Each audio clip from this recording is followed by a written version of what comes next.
Sunday అనేసి మాల్‌కి వెళ్ళాము. ఎలాగో 2:00 అయిందనేసి ఇగ డైరెక్ట్‌గా ఫుడ్ కోర్ట్‌కెళ్ళాము. ఫుడ్ కోర్ట్‌కెళ్ళగానే చూడండి ఎంతమందున్నారో నాకనిపిచ్చింది. ఢిల్లీలో ఉన్న జనం మొత్తం ఇవాళ ఈ మాల్‌లోనే ఉన్నారనిపిస్తుంది. ఆర్డర్ చేసిన 30 మినిట్స్ తర్వాత మాకు ఫుడొచ్చింది. ఎప్పుడు కేఎఫ్‌సీలోనే ఆర్డర్ ఇస్తాము. కానీ ఈసారి కొత్తగా ట్రై చేద్దామని వావ్ చికెన్‌లో ఆర్డర్ ఇచ్చేసాము. చికెన్ బకెట్ చూడండి మాదే వచ్చేసింది.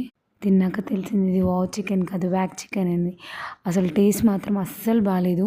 చికెన్ పీసెస్ అన్నీ ఓవర్ బర్న్‌ట్ అయినాయి. మాడిపోయినాయి అస్సలు బాలేదు. లంచ్ కంప్లీట్ అయిపోయినాక మాల్‌లో ఉన్న ఐకియాకి వెళ్ళాము. ఐకియాలో మా చిన్నోడు కేక్స్‌ని చూసేసి డాడీ కేక్ అని అంటాడు. ఫైనల్‌గా ఐస్ క్రీమ్ ఇచ్చేసి కూల్ డౌన్ చేసాము వాడిని. షాపింగ్ అయిపోయి బిల్ కౌంటర్ దగ్గరికి వెళ్ళగానే మన తెలుగామెనే ఉంది బిల్ కౌంటర్‌లో. తను ఆంధ్ర నుంచి వచ్చింది అని చెప్పింది. We feel very happy. మన తెలుగోళ్ళు కనపడగానే అదొక హ్యాపీనెస్ అనమాట. మన ఫేస్‌లో ఒక గ్లో అవుతుందనమాట ఎక్కడికెళ్ళినా గానీ. ఈ ఢిల్లీ పొల్యూషన్ వల్ల నా వాయిస్ మొత్తం పోయింది. అసలు నార్మల్‌గా రావట్లేదు. ఇంకెన్ని డేస్ పడుతుందో. మా వోడు చూడండి ఎలా ఆడుతున్నాడో ఐకియాలో. Do subscribe for more. By.